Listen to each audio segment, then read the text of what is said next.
What is the worst way to learn a language? And how do you know if you're making these mistakes? In this episode, I'm going to be talking about how not to learn a language and what you can do to avoid making these common mistakes. I'll be showing you some examples of these. I'll be giving examples as well from my own life, things that I have done before, and the mistakes that I still make occasionally today as well. As you might know, there are many ways to learn a language. That's really why there is so much content available online for learning a language, and some are better than others. It may not be easy to say there's a right way and a wrong way, but there are certainly better ways. There are certainly more efficient ways. And I think we'll get right into it. So let's have a look and see some of these examples today. This is the Level Up English podcast, the best place to come to level up and improve your English one day at a time. My name is Michael, your host and your teacher for the day. Let's get started. Before we get into the main topic today, I do want to talk a little bit about an update from me. This is actually the first episode I've recorded in 7 weeks. Can you believe it? It's been more than 7 weeks. And as usual, you will have no idea that that's the case because I have just been away for the summer. I was in the UK and I was in China. I will talk about that more in a coming episode, maybe next week. But yeah, what I often do when I go away is I pre-record some episodes. Hopefully you didn't notice, you were not aware of that, but it just means that you can still enjoy the episodes every week, and I can, have a little bit of a break and enjoy my holiday as well. So it has been a bit of a long time, and I may be a bit rusty today. If you're rusty, it means you're not very good at a skill because you haven't practiced in a while.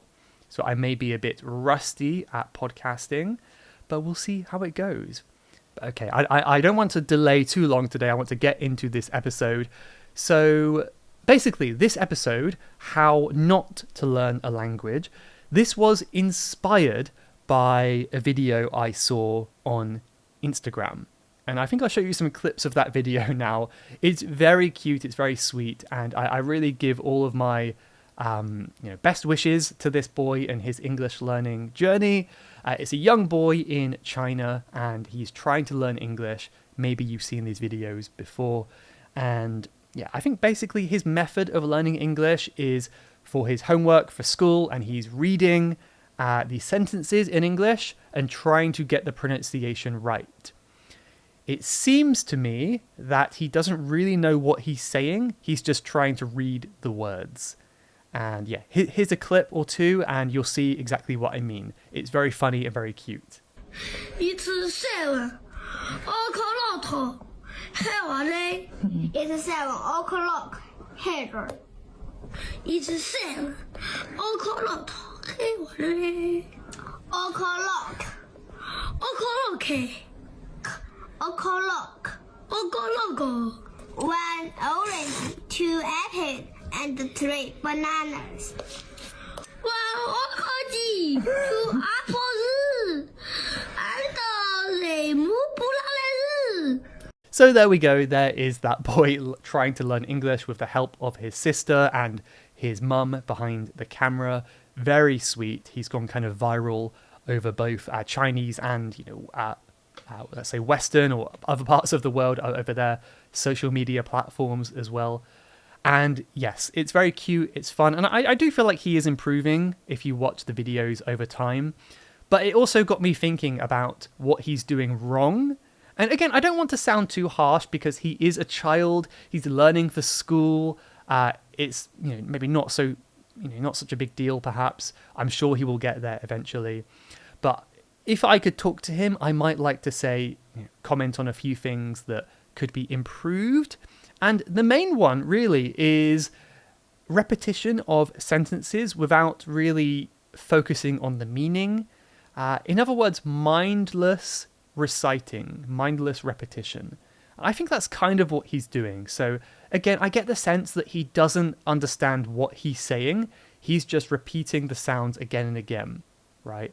And another thing that I don't think he has done, again, I feel very mean saying this because he is very young, but I don't think he has focused on the main sounds of English.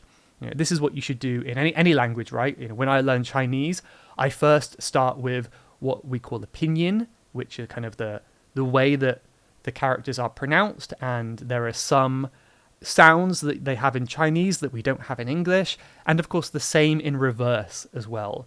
A lot of the vowel sounds might be different, and some other sounds like th sounds, which maybe don't exist in Chinese. So I think before you start saying and reciting sentences, it's important to get the hang of the basic sounds, so you know the position of your mouth, or how you should make the sounds. So of course that's one mistake that we could say he's making.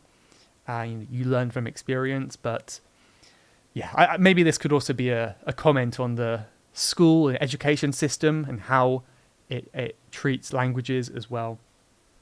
But yeah, basically that cute video, inspired me to make this episode on how not to learn English. And I think one of the big ideas behind this as well is sometimes I believe it can be more motivating to focus on avoiding the negative things rather than chasing the positive things.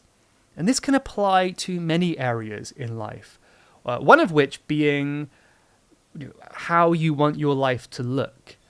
I think sometimes rather than looking or imagining yourself in the future, imagining yourself being very successful and famous and whatever you want to be in the future, that may not be so motivating compared to avoiding the negative.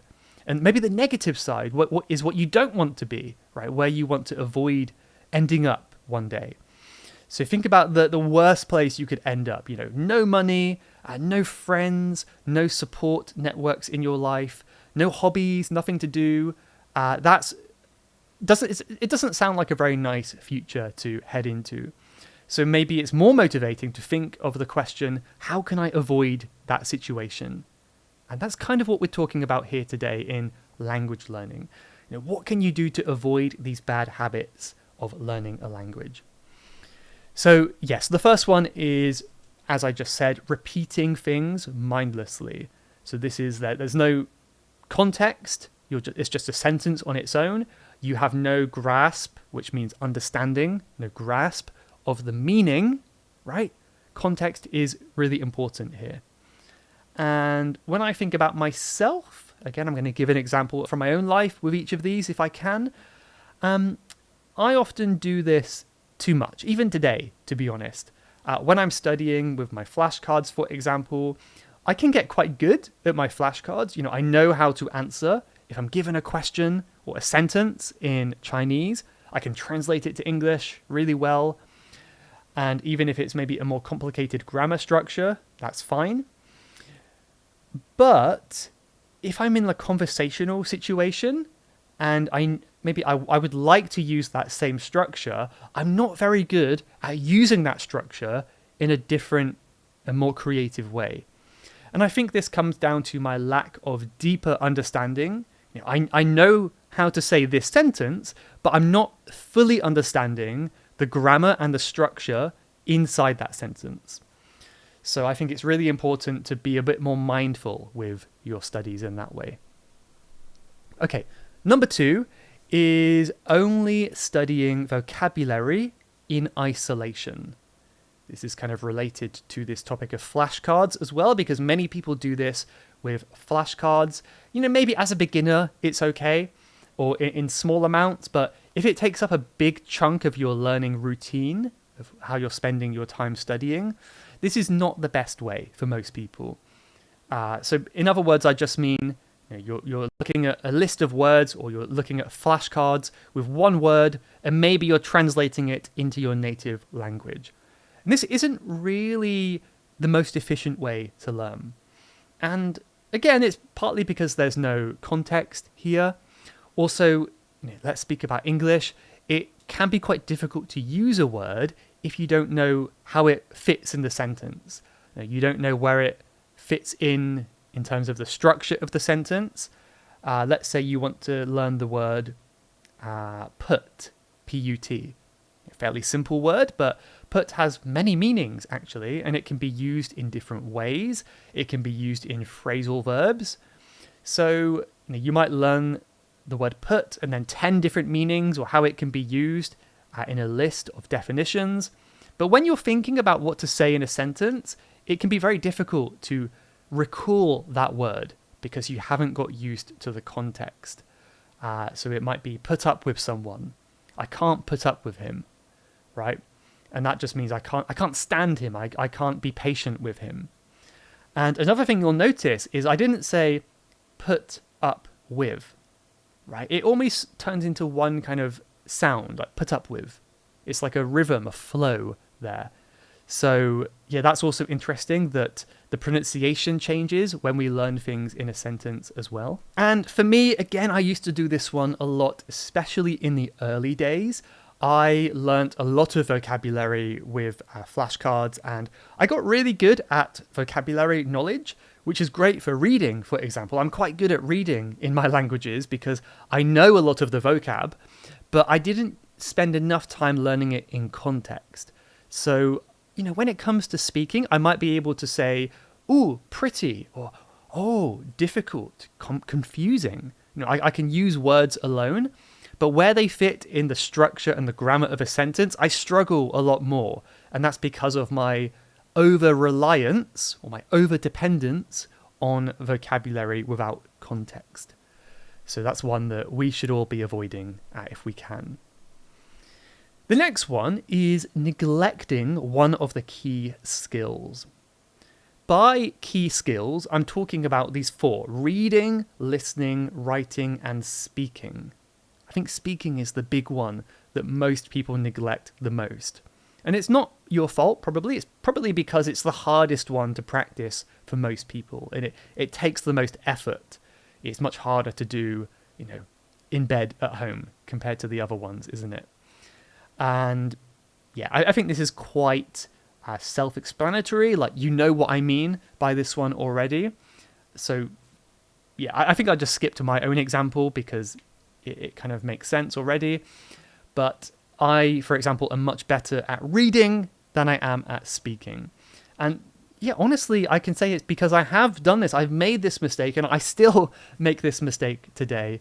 And I spend a lot more time reading than I do speaking. Partly is because of convenience. I can read anywhere, but I can't really speak with people anywhere. That's much harder. Laziness as well and time constraints. Reading is a lot easier to do, or listening is another easier one as well. But yeah, I think as much as possible, we have to be aware of this and see if we can make changes to make that balance better. For some of us, it may not be 50-50 balance or 25% for each one. You may need to focus more on one area. If you're like me and you've spent much more time reading, maybe you need to reduce your reading down to 20, let's say 10%, and then speaking can go up to 50% of your total study time or more, who knows. So consider the balance you're doing there. I have got episodes all about speaking and other skills as well, if you want more ideas, but of course, speaking could even be speaking to yourself.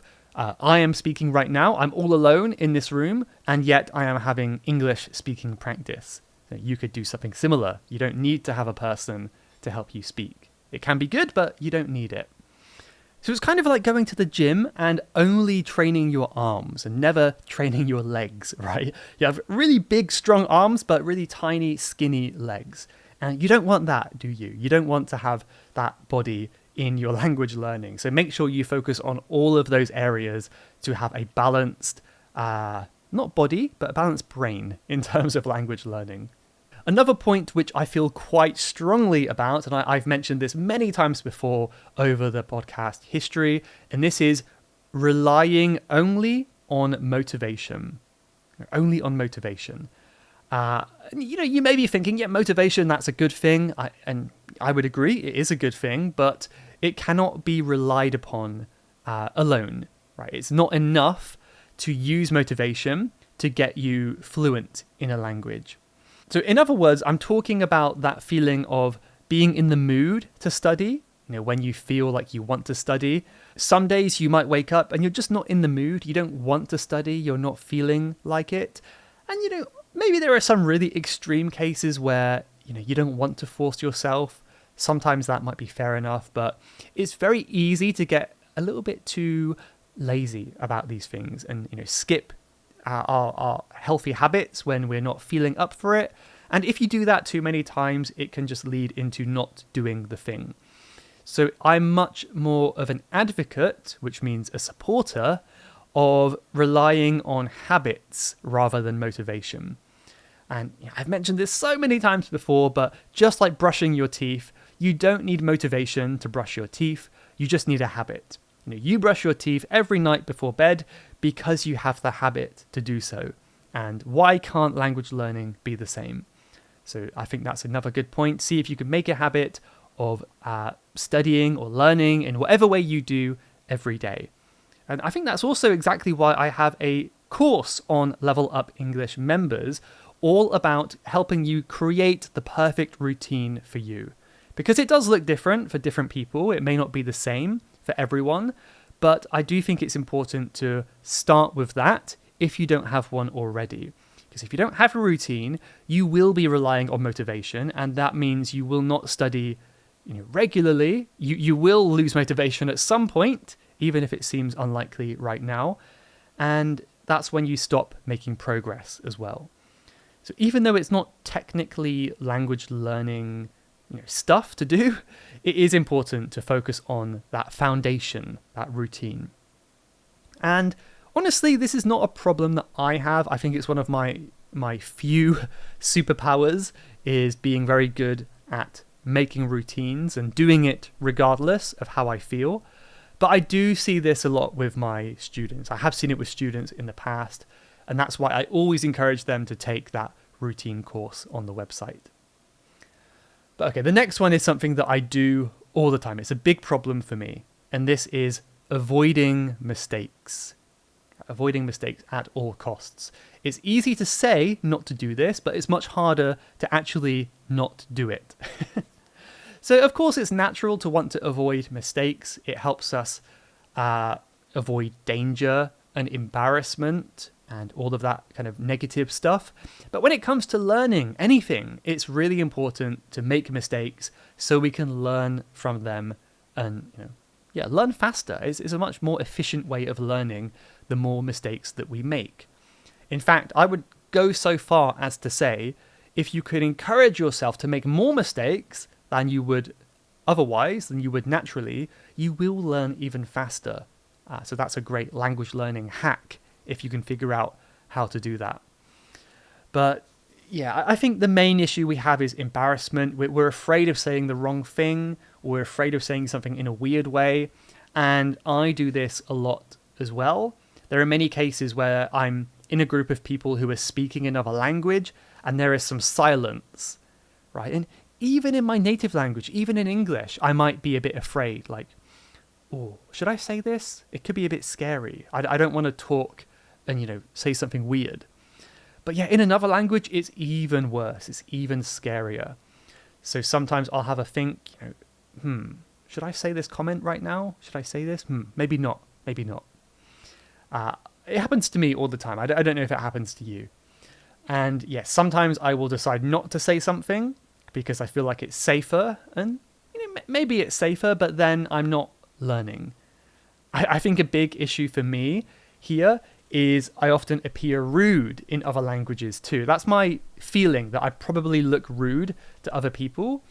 It's happened a lot in my trip to China this month as well, because people would say something to me in Chinese and I have a few ideas of what I could say in response. Like they might give me something, like here's some food you can have. And I'm thinking, what should I say? Should I say, oh, it looks good? Or should I use this new phrase I learned recently? And then I'm thinking too much about it and I'm afraid to make a mistake. So I just go, and kind of, I don't say anything. Or maybe I just say, thank you. And I don't say much. And maybe for the other person, they might perceive me as being rude or shy or awkward. And I think it's much nicer if I could have just said what I wanted to say.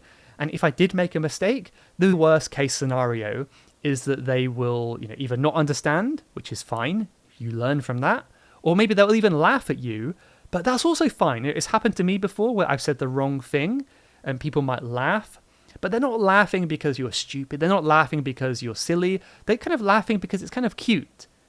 If you think about someone messing up your language, it's kind of cute when they make a mistake. It's not anything to be embarrassed about. So yeah, advice to you and to me, make more mistakes and we can learn from them quicker. That's a great thing to remember. Okay, the next one is studying without any input. This is a fairly simple one, but I think it's worth mentioning that a lot of people, a lot of the listeners like you, a higher level, I'm sure. You're not a beginner anymore. And when you are a beginner, it can be great to start with some structured lessons like basic grammar, basic structure.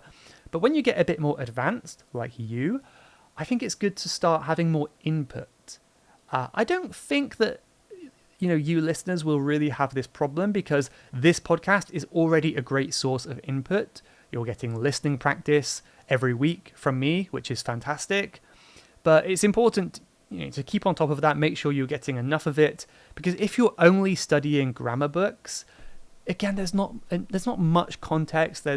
You're not seeing kind of natural examples of the language, which can be a shame. And I do tend to do this too. I spend a lot of time using study resources and maybe not enough time incorporating the language into my daily life.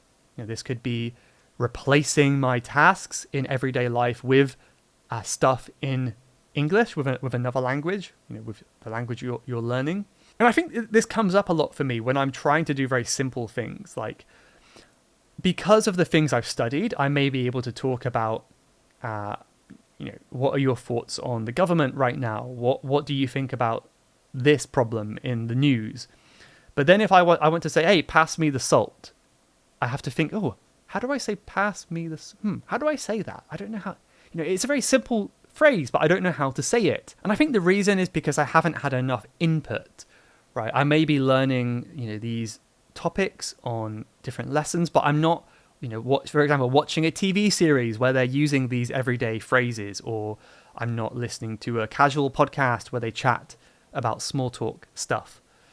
So these kind of phrases are really good to pick up in natural ways. It shows you how the language is used outside of a learning and teaching environment. Another thing that some people have problems with is not reviewing what they learn, just not reviewing. And this was a huge problem for me last year. I'll tell you how I fixed it in a second. But, you may be a really, really good and diligent, that means hardworking student, and you study every day. But you never review, you never come back to what you were learning before. And that can be inefficient. I'm not going to say bad, but it can be inefficient because it's really good for the brain to keep coming back to it, to keep it fresh in your memory. And I'm pretty good at this these days because I've automated it in many ways. If you're learning with like flashcard software like Anki, A-N-K-I, which is what I love to use, this is kind of automated. It will automatically give you the cards again to review in the future, so you don't have to think about it. That's a really great way to do it. And the other thing we can go back to last year. Last year, I was doing Anki. I was studying, lessons and whatever, like transcribing things every day. And then I would write it down and then never look at it again. And I found it just wasn't really working for me. So what I did, I spoke about this a few months ago, I started going to cafes in the afternoon, and in the cafe, I would review what I was learning the previous day. Again, it may not be the most efficient way, but it's certainly better than what I was doing before.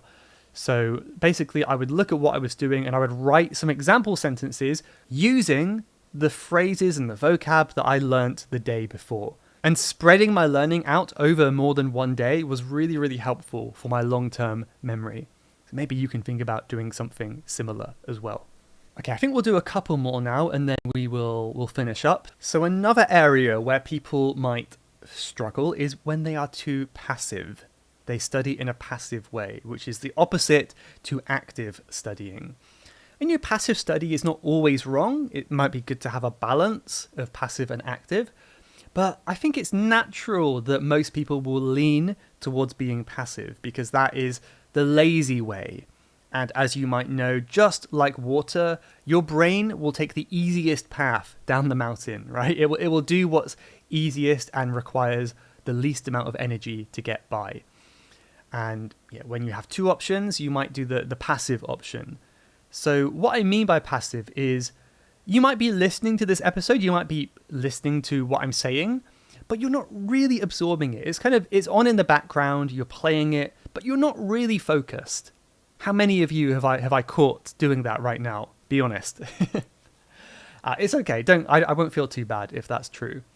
But if you do it all the time, it can be a problem because, okay, maybe there could be an argument that you're getting used to the sounds of English.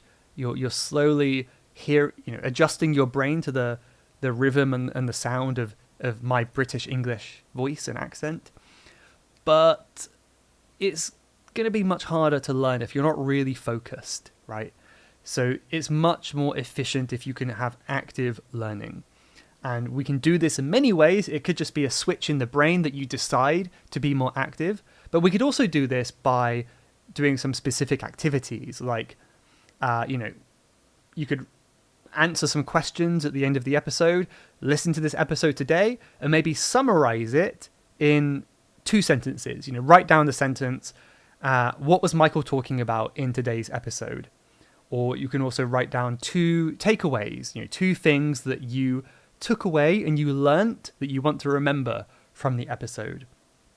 Little things like that can go quite a long way in helping you be more active and learning like that. Or in terms of vocabulary, maybe you want to write down some vocab that you hear me say that you like.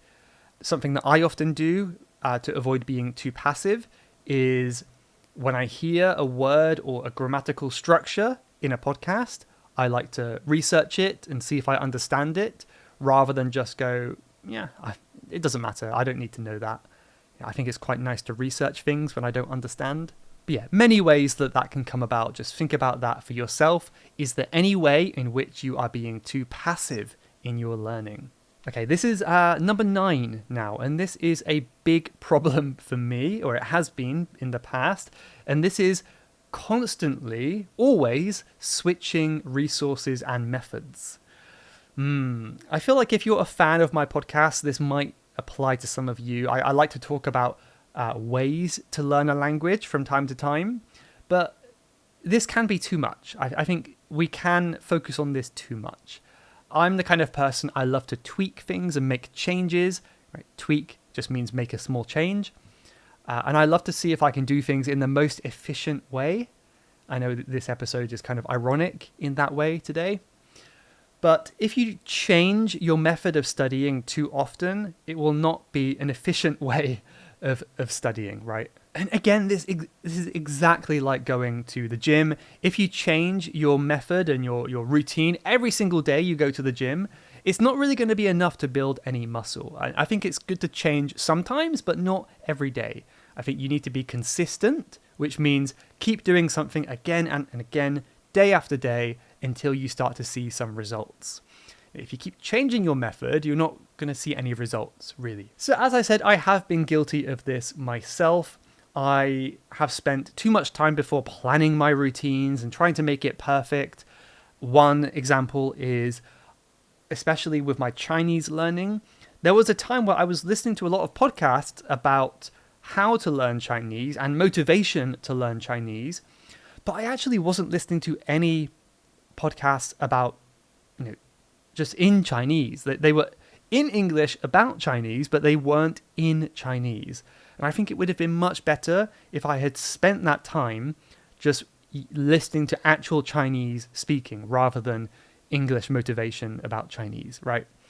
So that's something that's really important. If you're listening to me right now, that's already a good sign that hopefully you're getting some ideas, but also English listening practice at the same time. We can combine them both together. But yeah, don't make my mistake if you can avoid it, and yeah, see if you can actually just focus on one goal for a few months at least, and then you can review at the end and see how it's been going. But yeah, see how that goes. And I think we'll do one more now. The final one, number 10, is learning without a purpose. This one always scared me when I was first learning a language, because people would always say you need to have a reason to learn a language. And, I think that's true. It is true. If you don't have a reason, then why are you learning? It doesn't make sense. Like, why would you do something without a reason? But I think what scared me is that my reason didn't feel good. I didn't have, let's say with Japanese, I didn't have Japanese friends or family at the time.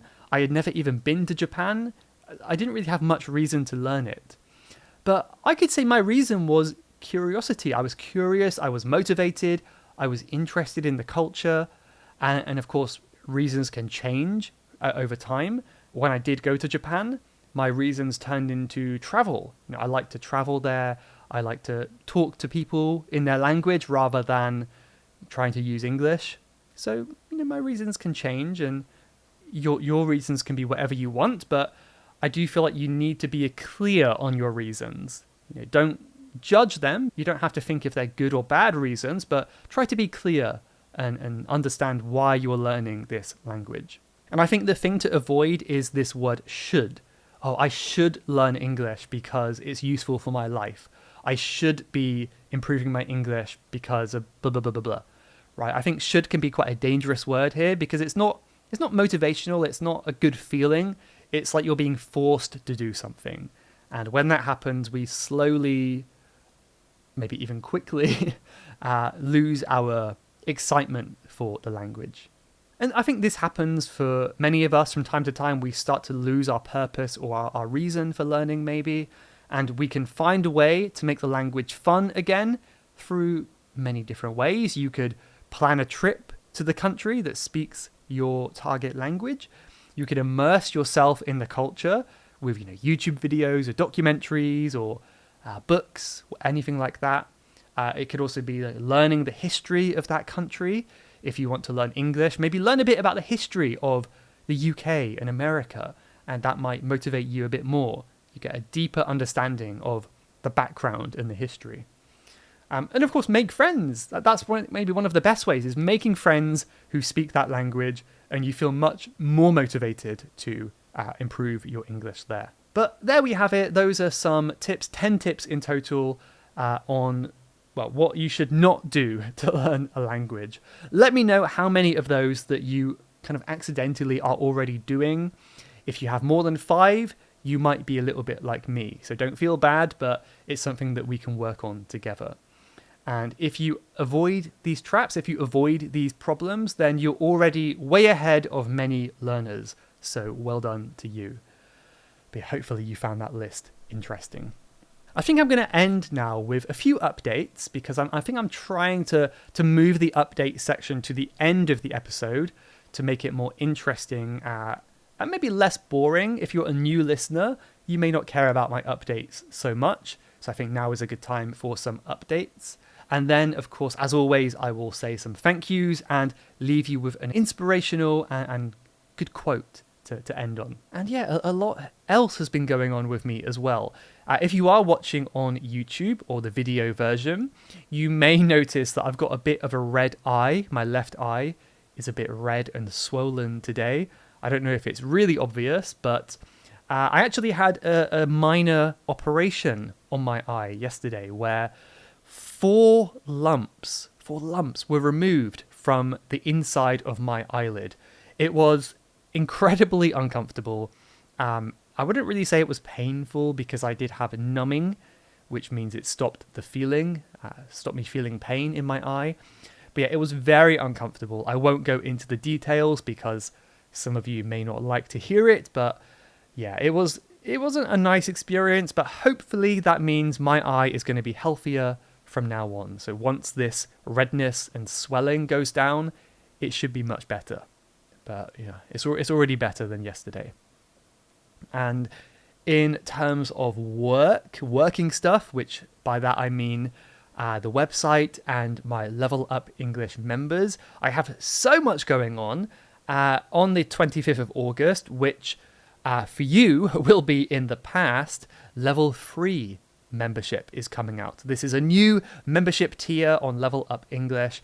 I have mentioned it a little bit in the past before, but yeah, I'm really excited about this. I hope it's going well when this episode comes out. And yeah, if you want to know more, you can go to the website or there should be a link down in your podcast description where you can go on the website and find out more. But yeah, basically it just allows me to have more of a one-to-one connection with the students, which might include private coaching, personalized lesson plans, private Q&A episodes and audio lessons for busy people, feedback on your pronunciation and your writing, lots of stuff included in that membership level. It's the highest level of membership now available, and it's limited to only 20 members, 20 students, because I don't want to get too overwhelmed. So if that sounds interesting for you, you can have a look there and sign up, but it may be full already. So because of that limitation, you might have to be quick. So hopefully you like what you see and you consider signing up. And the final thing I've been working on a lot, in fact, so much, this is the first time I'm mentioning it on the podcast, is a completely new website, right? So for some of you, maybe you've never even been to my website, and that's totally fine. But I kind of have two websites. I have the main public website, and I have the course website, the members website with all the private content and the group classes and things like that. And basically, I am redesigning everything all on one website, and it's looking really, really good. It looks beautiful. It's going to be so much more fun and easy to use. And yeah, I think it should be really good for all of the members. So it's taking a lot of my time. I've even spent more than 12 hours on some days working on it. And it's honestly been really fun to create and make. But it does take a lot of time and work. So it's still in the process of going on, but once that's all ready, I will let you know. So now let's move into some reviews which I have received on Apple Podcasts. I love reading these reviews, and if they are 5 stars, even better. We have 2 5-star reviews today. One is from Saudi Arabia, and this one says, "Hi, this is Maram Khalifa. It's been a while that I'm listening to your podcast. There are many things to tell you that the work you do is absolutely amazing and inspiring. I really enjoy listening to you while I'm drawing and painting. The topics you choose to talk about give value. Even when you're talking about regular things, you're adding value and sharing with us a part of your real life. Thank you so much for your great work. Kind regards to you." Well, Maram, thank you so much for that lovely review. Very kind of you. Very, very complimentary words there. So yeah, thank you very much. I did read this one before. I read it a couple of weeks ago. And honestly, I can't remember if I read it out on the last podcast I recorded. So if I read it twice on the podcast, then double shout out, I suppose. But yeah, I do appreciate it. It's a nice one, so I do appreciate that. And this one, I'm pretty sure, is definitely a new one. And this is from Adimira in Canada. And they said, "Excellent podcast for learning and improving English language. Excellent explanations, easy to understand English grammar and phrases. Thank you." Great review. That's really nice. If people see that on what do you call it now? The Apple Podcasts review section, that's a great advert for my podcast. So thank you so much for writing those kind words. And let's finish with a quote now from Confucius, a very deep one. And this is, "A man who has committed a mistake and doesn't correct it is committing another mistake." So this nicely ties back to what we talked before about mistakes. Basically, it means someone who makes a mistake and doesn't fix the mistake is making another mistake. So don't think of it as a mistake, think of it as a learning opportunity, learn from it. The only mistake that you can really make is not learning from the mistake. That's another way to put it. So there we go. Hope you enjoyed this episode. I had a lot of fun. Hope you did as well. And I will see you, I think next week I'll talk more about my trip, a bit more casually, maybe. But yeah, thank you so much. See you then. You have been listening to the Level Up English podcast. If you would like to leave a question to be answered on a future episode, then please go to levelupenglish.school/podcast. That's levelupenglish.school/podcast. And I'll answer your question on a future episode. Thanks for listening.